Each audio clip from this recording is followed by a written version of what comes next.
আজকে আমরা সকলে এখানে একত্রিত হয়েছি কেন? আমরা সকলেই সেটা জানি। আমরা যে 31 দফাটা দিয়েছি দলের পক্ষ থেকে, বাংলাদেশের সকল আন্দোলনকারী, গণতন্ত্রের পক্ষে আন্দোলনকারী সকল দলের পক্ষ থেকে যে 31 দফা আমরা তৈরি করেছি, 31 দফাটি আমরা আমাদের নেতৃবৃন্দের হাতে আজকে তুলে দিয়েছি, বিভাগ পর্যায়ে, জেলা পর্যায়ে নেতৃবৃন্দের কাছে। এই 31 দফা ভেতরে 31টা দফা আছে।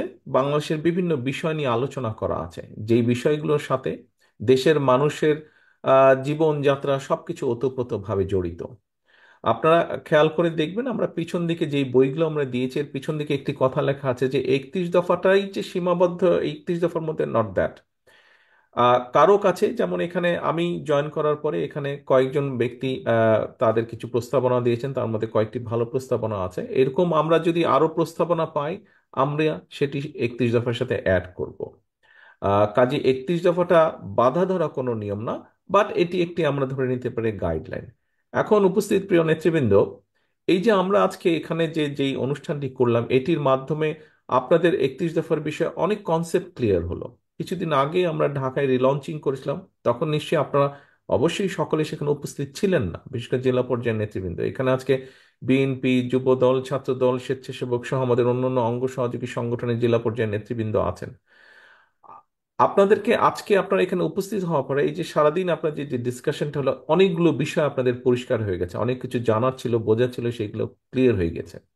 আমাদের যেটি লক্ষ্য বা উদ্দেশ্য, বা যেটি আপনাদের কাছে আমাদের চাওয়া, সেটি হচ্ছে যে এখন বিভাগ পর্যায়ে এই যে আলোচনা সভা হলো, এটি এখন জেলা নেতৃবৃন্দ, আপনারা জেলা পর্যায়ে, থানা পর্যায়ে, ইউনিয়ন পর্যায়ে নেতা কর্মীদের কাছে এটা নিয়ে যেতে হবে, যাতে করে তারা এটি নিয়ে যেতে পারেন সাধারণ মানুষের কাছে। কারণ এই 31 দফার যেই বিষয়গুলো আছে, এগুলো মানুষকে ঘিরেই 31 দফার বিষয়গুলো, মানুষকে কিভাবে একটু বেটার কমফোর্ট দেওয়া যায়, দেশকে একটু সামনের দিকে এগিয়ে নিয়ে যাওয়া যায়।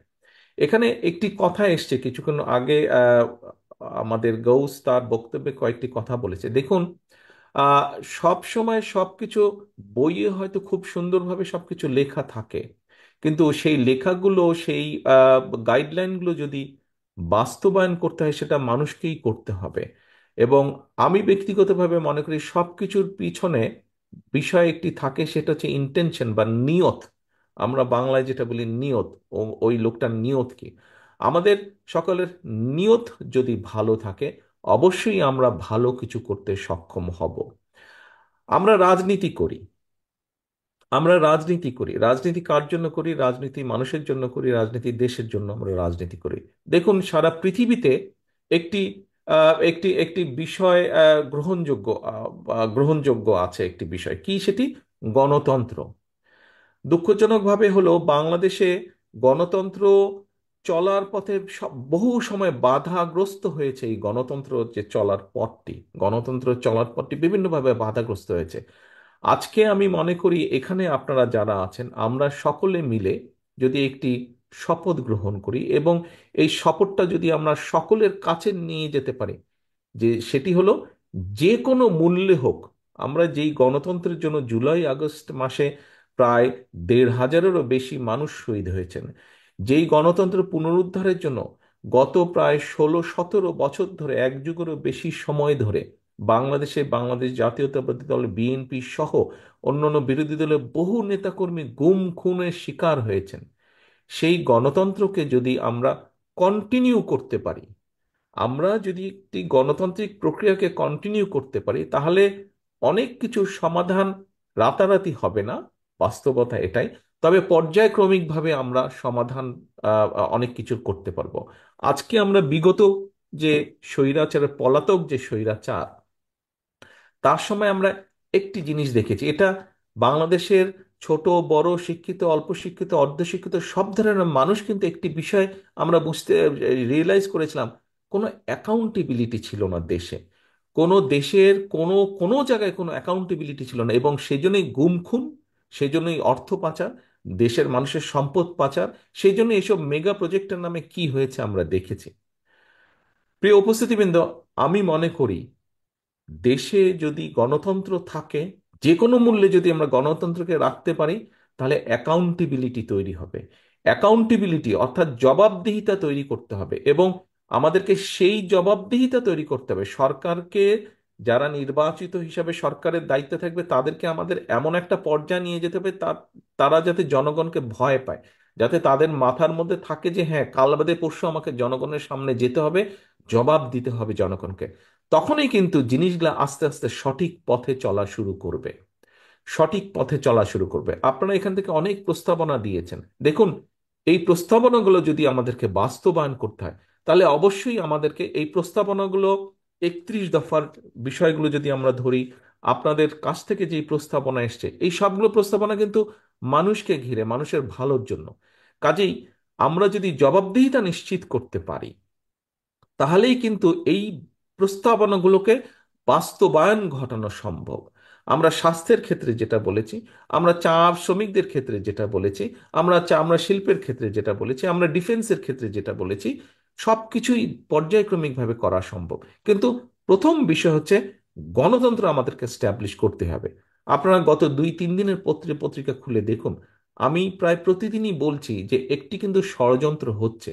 কারণ যারা এই দেশ থেকে হাজারো লক্ষ কোটি টাকা পাচার করে নিয়ে গিয়েছে, যারা আশেপাশের যে সকল দেশ বাংলাদেশকে ব্যবহার করে নিজেদের স্বার্থ রক্ষা করেছে, সেটি নিজেদের দেশের স্বার্থের ক্ষেত্রেই হোক, সেটি আন্তর্জাতিকভাবেই হোক, যারা নিজেদের স্বার্থ হাসিল করেছে, এই দেশে থেকে যারা জনগণকে ডিপ্রাইভ করে, জনগণের অর্থ সম্পদ লুটতরাজ করে যারা ফেলে পোপে বড় হয়েছে, তারা কি বসে থাকবে? তারা অবশ্যই বসে থাকবে না। তারা তাদের ষড়যন্ত্র অব্যাহত রাখবে, এবং সেটি আমি প্রতিদিন বলছি। বিশেষ করে আজকে এখানে উপস্থিত আমার নেতাকর্মীদেরকে আমি বলবো যে আপনাদেরকে সজাগ থাকতে হবে, আপনাদেরকে অত্যন্ত সতর্ক থাকতে হবে। সামনে আমি বারে বারে বলে এসেছি, গত 3 মাস ধরে বলছি, স্বৈরাচার পালিয়ে গিয়েছে, কথা ঠিক, স্বৈরাচার পালিয়ে যাবার পরেও মাথাটা গিয়েছে, লেজ কিন্তু রয়ে গিয়েছে, এবং লেজগুলা কিন্তু বদমাশি শুরু করেছে। কাজে এই বিষয়ে আমাদেরকে সতর্ক থাকতে হবে, এই বিষয়ে আমাদেরকে সতর্ক থাকতে হবে, আমাদেরকে অ্যালার্ট থাকতে হবে, মানুষকে সতর্ক রাখতে হবে। গত 2 দিনের বিভিন্ন পত্রপত্রিকাগুলো আপনারা দেখেন, ঢাকা শহর সহ বিভিন্ন জায়গার আপনারা নিউজগুলো দেখেন, এটা বোঝার জন্য কোনো খুব বুদ্ধিমানের হওয়ার প্রয়োজন নেই। স্বাভাবিকভাবেই আপনারা নিউজগুলো পড়লে, একটা পত্রিকা পড়লে আপনারা বুঝতে পারবেন কোথায় জানি কিছু একটা হচ্ছে। কাজেই যারা ষড়যন্ত্র করছে তারা কিন্তু বসে নেই। আমরা হচ্ছি গণতন্ত্রের পক্ষের শক্তি, আমাদের সাথে লক্ষ কোটি মানুষ এই দেশের আছে। আর যারা ওইসব করছে তারা হচ্ছে ষড়যন্ত্রকারী। তাদেরকে রাতের আধারেই ভোট করতে হয়, তাদেরকে ডামি নির্বাচনী করতে হয়, তাদেরকে নিশিরাতের নির্বাচনী করতে হয়। কাজেই প্রিয় সহকর্মীবৃন্দ, আজকে আপনারা মাঝে মাঝে, আপনাদের সাথে এর আগেও যখন আমার ইন্টারাকশন হয়েছেন, আপনারা প্রায় একটি কথা বলেছেন, মাঝে মাঝে একটি কথা বলেছেন যে বাংলাদেশের জনগণ তাকিয়ে আছে বিএনপির দিকে। বাংলাদেশের জনগণ বিএনপির দিকে তাকিয়ে আছে, এই কথাটা যদি আপনি বিশ্বাস করেন, তাহলে তার পরবর্তী আপনার কাছে প্রশ্ন আসবে কেন তাকিয়ে আছে। কারণ অতীতে, হ্যাঁ, আমরা যখন দেশ পরিচালনা করেছি অতীতে, আমরা চেষ্টা করেছি সবকিছু যে আমরা করে ফেলতে পেরেছি, নট দ্যাট, আমরা অনেক কিছু করেছি, বাট সবকিছু আমরা করতে পারিনি, কিন্তু অনেক কিছু এখনো করার বাকি আছে। এই যে আপনি বললেন যে মানুষ তাকিয়ে আছে, কারণ কম বেশি সবকিছু মিলিয়ে মানুষ এতটুকু বিশ্বাস করে যে বিএনপির কাছে গণতন্ত্র, বাক ব্যক্তি স্বাধীনতা, এগুলো নিরাপদ বিএনপির কাছে। সেজন্যই কিন্তু বিএনপি সরকার পরিচালনা করলে হয়তো অনেক কিছু করতে পারবে না, কিন্তু কিছুটা হলেও বেটার কিছু করতে পারবে বিএনপি। এইটুক বিশ্বাস মানুষের মধ্যে আছে বলেই কিন্তু মানুষ বিএনপির দিকে তাকিয়ে আছে, বিএনপির উপরে মানুষ আস্থা রাখে। কিন্তু প্রিয় সহকর্মী, প্রিয় নেতৃবৃন্দ, আজকে এই ঘরে আপনারা যারা বসে আছেন, আপনাদের সাথে আপনাদের আরো যারা লক্ষ লক্ষ সহকর্মী যারা এই ঘরে নেই কিন্তু ছড়িয়ে ছিটিয়ে আছে সমগ্র সিলেট বিভাগে, আপনারা প্রত্যেকেই কিন্তু বিএনপির প্রতিনিধি। আপনাকে দেখেই কিন্তু মানুষ বিএনপিকে বিচার করবে, আপনাদের প্রত্যেককে দেখে কিন্তু মানুষ বিএনপিকে বিচার করবে যে বিএনপি কি করবে। কাজেই মানুষের যে আস্থা, এই আস্থাকে ধরে রাখার দায়িত্ব কি আপনার নয় বিএনপির একজন নেতা বা কর্মী হিসেবে? এটি ধরে রাখার দায়িত্ব তো সম্পূর্ণরূপে আপনার। জনগণের কিন্তু এই দায়িত্ব না ধরে রাখা, জনগণের আস্থা ধরে রাখার দায়িত্ব আপনার। আপনার উঠা বসা, কথাবার্তা, চলাফেরা, কাজকর্ম সবকিছুতে এমন কিছু একটা থাকতে হবে যেখানে জনগণ আপনার উপর আস্থা রাখবে, আপনার এলাকার মানুষ আপনার উপর আস্থা রাখবে।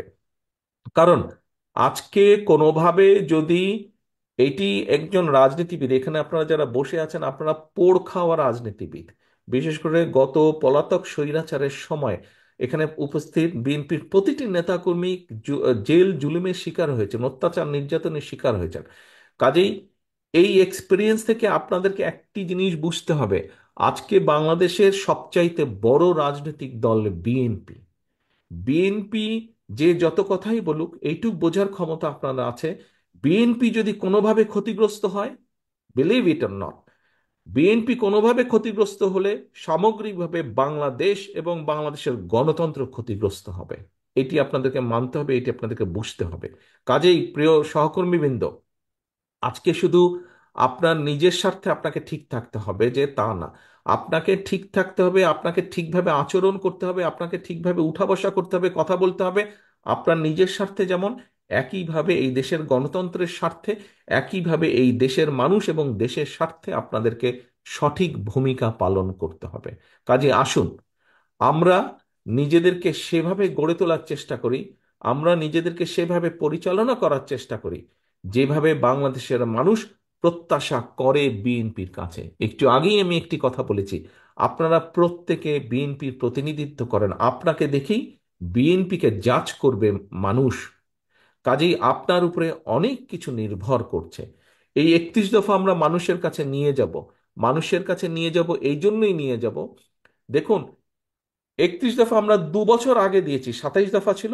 তারপরে আমাদের সাথে যে সকল রাজনৈতিক দল আন্দোলন সংগ্রামের সাথে ছিলেন তাদেরও পরামর্শ ছিল, তাদের পরামর্শগুলো নিয়ে আমরা এই 31 দফা করেছি। অর্থাৎ আগামী দিনে এই দেশের গণতন্ত্রকে যারা সুসংহত করবে, গণতন্ত্রকে যারা শক্তিশালী ভিত্তির উপরে দাঁড় করাবে, সেই সবগুলো দলের মতামতের সম্মিলিত ফল হচ্ছে আজকে এই 31 দফা। কাজেই এই 31 দফাকে এই 31 দফাকে আমরা নিয়ে যাব মানুষের কাছে, কিন্তু নিয়ে যাবার জন্য আপনাকেও প্রস্তুত হতে হবে, নিয়ে যাবার জন্য আপনাকেও রেডি হতে হবে। আজকে মানুষের মন মানসিকতার পরিবর্তন হয়েছে, মানুষের ধ্যান ধারণার পরিবর্তন হয়েছে। কাজে আজকে শুধু আমাদেরকে আগের মতন চিন্তা করলে হবে না, আমাদেরকে চিন্তার পরিবর্তন আমাদেরকে ঘটাতে হবে। এবং আমরা যদি চিন্তার পরিবর্তন ঘটাতে পারি, আমরা যদি মানুষের চিন্তাধারার সাথে নিজেদেরকে খাপ খাইয়ে নিতে পারি, শুধুমাত্র তাহলেই আমরা টিকে থাকবো, শুধুমাত্র তাহলেই আমরা সামনে এগিয়ে নিয়ে যেতে পারবো।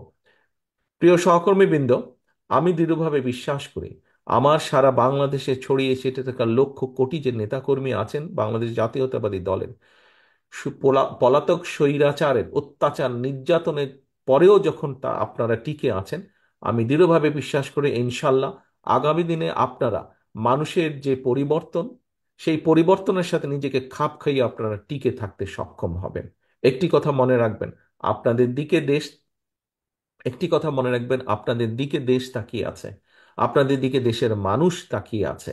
কাজেই নিজেকে সেভাবে প্রস্তুত করতে হবে, মানুষের প্রত্যাশা অনুযায়ী নিজেকে প্রস্তুত করতে হবে, মানুষের চাওয়া অনুযায়ী নিজেকে তৈরি করতে হবে।